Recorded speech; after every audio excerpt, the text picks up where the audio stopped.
రేపు జగిత్యాల్లో కేసీఆర్ భారీ బహిరంగ సభ నిర్వహించబోతున్నారు. జీవన్ రెడ్డి చేరికతో పాటుగా బీఆర్ఎస్ పార్టీ కొత్త వ్యూహం కూడా రేపటి నుంచి అమల్లోకి రాబోతోంది. చాలా రోజుల తర్వాత కేసీఆర్ బయటికి వస్తుండటంతో కేసీఆర్ స్పీచ్ పైన జనాల్లో ఆసక్తి నెలకొంది. ప్రధానంగా 10 పాయింట్ల పైన కేసీఆర్ రేపు ప్రసంగించే అవకాశం ఉంది. ప్రభుత్వం మీద వస్తున్నటువంటి అవినీతి ఆరోపణలు ఒకటి, మంత్రుల యొక్క కబ్జా విషయంలో ఆయన మాట్లాడే అవకాశం ఉంది. ఇక రైతు సమస్యల గురించి మాట్లాడబోతున్నారు. 6 గ్యారెంటీలు, కాంగ్రెస్ పార్టీ ప్రవేశపెట్టిన 6 గ్యారెంటీలపై మాట్లాడబోతున్నారు. రాష్ట్ర ఆర్థిక పరిస్థితి పూర్తిగా దివాలా తీసిందని, అప్పుల బారిలో పడిపోయామని చెప్పి ఆ విషయంపై మాట్లాడబోతున్నారు. ఇక ఉద్యోగాలు అండ్ నిరుద్యోగ సమస్యపై లేవనెత్తబోతున్నారు. కాళేశ్వరం ప్రాజెక్ట్ సంబంధించి కాళేశ్వరం ప్రాజెక్ట్ని ఆలస్యం చేయడం, కాళేశ్వరం ప్రాజెక్ట్ని ఒక బూచిగా చూపిస్తోంది ప్రభుత్వం. ఇప్పటివరకు 2 ఏళ్ళు పూర్తి అయిపోయినాయని చెప్పి దాని విషయంలో మాట్లాడే అవకాశం ఉంది.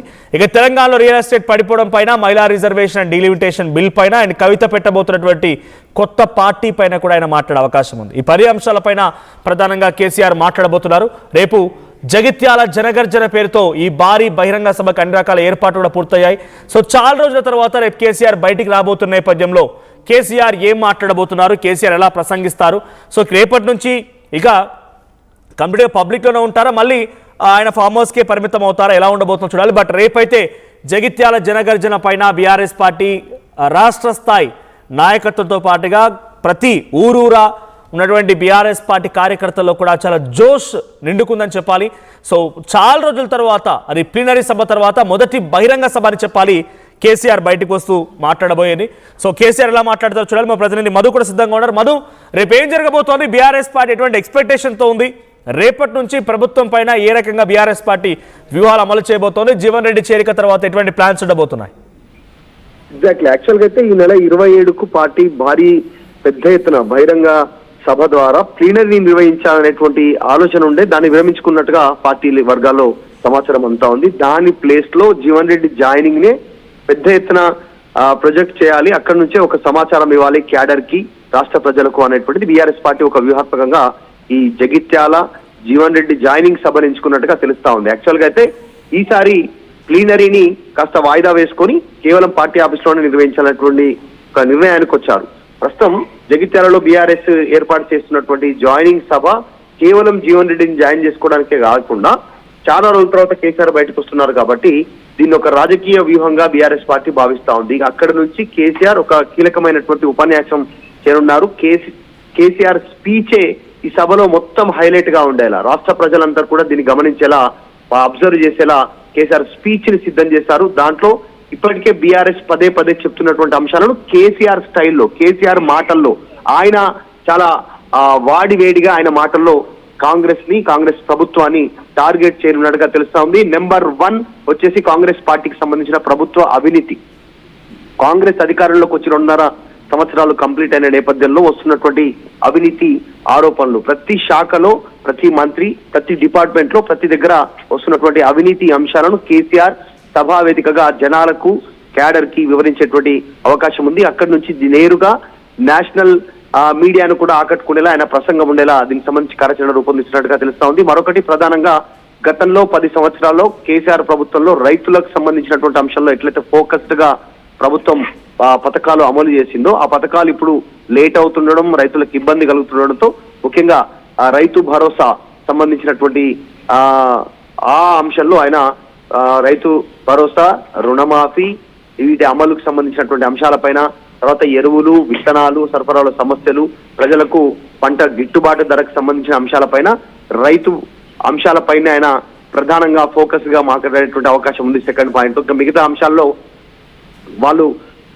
హామీల అమలు, గతంలో ఇచ్చినటువంటి 6 గ్యారెంటీలకు సంబంధించిన అమలు విషయంలో మహాలక్ష్మి గాని, రైతు భరోసా గాని, గృహజ్యోతి గాని, తర్వాత 2500, 4000 రూపాయల పెన్షన్ గాని, ఇట్లా వీటన్నిటికీ సంబంధించిన అంశాలను మరొకసారి అయినా ఈ సభా వేదిక ద్వారా టార్గెట్ చేసే అవకాశం కనిపిస్తా ఉంది. దానికి రీజన్ 2.5 సంవత్సరాలు కంప్లీట్ కావడం, ఇవ్వాల్సినంత సమయం అయిపోయింది ఈ అనేటువంటి స్టేట్మెంట్. తర్వాత ఆర్థిక పరిస్థితి, ప్రస్తుతం రాష్ట్రంలో ఆర్థిక పరిస్థితి బాగలేకపోవడం, దానికి అడ్మినిస్ట్రేషన్ చేత కాకపోవడమే, కాంగ్రెస్ వైఫల్యం వల్లనే రాష్ట్రం ఈ రోజు అధోగతి పాలైంది అనేటువంటిది ఆయన సభా వేదికగా కేసీఆర్ డైరెక్ట్ గా కాంగ్రెస్ ప్రభుత్వాన్ని టార్గెట్ చేయనున్నారు మనోజ్. కాకపోతే ఎక్కడ కూడా ఆయన ముఖ్యమంత్రి రేవంత్ రెడ్డి పేరు తీసుకునేటువంటి అవకాశం ఉండకపోవచ్చు.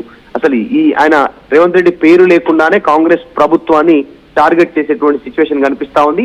అందులో భాగంగానే పేరు లేకుండా కాంగ్రెస్ ప్రభుత్వాన్ని, కాంగ్రెస్ పార్టీకి సంబంధించిన అవినీతిని, వారి అడ్మినిస్ట్రేషన్ వైఫల్యాలను ఆయన టార్గెట్ చేసే అవకాశం ఉంది. తర్వాత ఉద్యోగం, నిరుద్యోగులకు సంబంధించినటువంటి అంశంలో మొన్న జరిగినటువంటి సార్వత్రిక ఎన్నికల్లో కాంగ్రెస్ గ్రౌండ్ లోకి వెళ్ళింది, నిరుద్యోగులతోనే ప్రచారం చేసింది. ఒక రకంగా ఓటమికి అదొక కారణం. సో వారి విషయాన్ని మళ్ళీ కేసీఆర్ లేవనెత్తేటువంటి అవకాశం ఉంది. నిరుద్యోగ వృత్తి కానీ, ప్రభుత్వ ఉద్యోగాలకు సంబంధించి యువతలో నిరాశ పెరుగుతున్నటువంటి అంశం కానీ, వీటన్నిటిపైన. తర్వాత నెక్స్ట్ ఒక అంశం కాళేశ్వరం.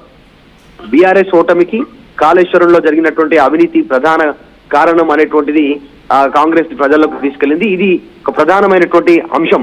సో ఈ అంశంలో కూడా ఆయన మాట్లాడనున్నారు. కావాలనే కాళేశ్వరం పైన దుష్ప్రచారం చేశారు, అందుకే ఇప్పుడు సమయం వచ్చింది, ఏం చేయలేకపోతున్నారు, జనాలు నమ్మలేకపోతున్నారు, ఇంకా కాళేశ్వరం నీళ్ళ జనాలకు అందుతా ఉన్నాయి, పంటల రూపంలో తాగునీరు కానీ సాగునీరు కానీ. కాబట్టి అందుకే యుద్ధ ప్రాతిపదికన ఎన్డీఏసీ ఇచ్చిన రిపోర్ట్ ఎప్పుడో ఇస్తే ఇప్పుడు దాన్ని వర్షాకాలం వచ్చే లోపల కంప్లీట్ చేయాలని ప్రభుత్వం నిర్ణయం తీసుకుంది అనేటువంటిది ప్రజల్లోకి తీసుకెళ్లేలా కేసీఆర్ ఆ సభా వేదిక నుంచి సమాచారం ఇవ్వనట్టుగా తెలుస్తా ఉంది. అందులో భాగంగానే కేసీఆర్ సభ జగిత్యాల 20వ తారీఖు పెట్టుకున్నటువంటి సభ టైంలోనే ఎగ్జాక్ట్లీ మేడిగడ్డకి ముఖ్యమంత్రి రేవంత్ రెడ్డి వెళ్తా ఉన్నారు మంత్రులతో కలిసి అదే సమయంలో.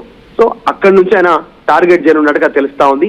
కాళేశ్వరం కరెక్ట్, కేవలం ప్రచారం చేసింది కాంగ్రెస్, అబద్ధాలు ప్రచారం చేసింది, జనాలు నమ్మే పరిస్థితి లేదనేటువంటిది ఆయన అక్కడ మాట్లాడున్నారు. తర్వాత మేజర్ అంశం రియల్ ఎస్టేట్. ఆర్థికంగా అనేక మందికి నష్టాన్ని కలిగిస్తున్నటువంటి పరిస్థితి. రియల్ ఎస్టేట్ డమాలైంది తెలంగాణలో. పెట్టుబడులు లేవు, కొత్త కంపెనీలు లేవు, ఉన్న కంపెనీలు అన్ని కూడా వలస వెళ్తూ ఉన్నటువంటి పరిస్థితి ఉంది. కేవలం ప్రకటనలకే పరిమితమైంది. ఇప్పుడు దావోస్ తర్వాత జరిగినటువంటి మన రీసెంట్ గా జరిగినటువంటి ఫ్యూచర్ సిటీలో జరిగినటువంటి పెట్టుబడుల సమ్మిట్, ఈ సమ్మిట్ కి సంబంధించినటువంటిది ప్రకటనలే. ఇంతవరకు కొత్త కంపెనీ రాలేదు, ఉన్న కంపెనీలు పోతా ఉన్నటువంటి పరిస్థితి.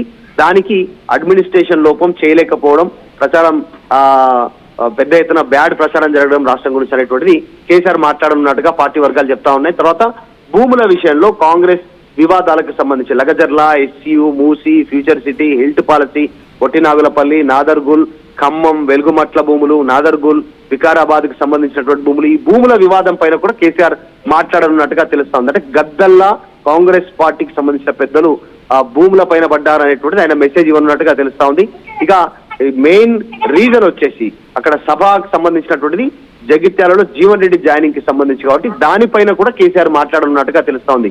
కాంగ్రెస్ పార్టీలో సీనియర్లకు గౌరవం దక్కట్లేదు, మొదటి నుంచి ఉన్నటువంటి సీనియర్లను పక్కన పెడతా ఉన్నారు. అందుకే జీవన్ రెడ్డి లాంటి వాళ్ళందరూ కూడా అవమానం భరించలేక బీఆర్ఎస్ పార్టీ వైపు చూస్తున్నారు. ఇది రీజన్ కాంగ్రెస్ పార్టీలో ఉన్నటువంటి సిచ్యువేషన్ అనేటువంటిది. అంటే కాంగ్రెస్ పార్టీలో ఉన్న సీనియర్లు ఒక అభద్రతా భావం కానీ, ఒక అవమానం కానీ, దాన్ని ప్రొజెక్ట్ చేసేటువంటి అవకాశం కనిపిస్తా ఉంది కేసీఆర్. తర్వాత జిహెచ్ఎంసీ 3 విభాగాలుగా విభజించినటువంటి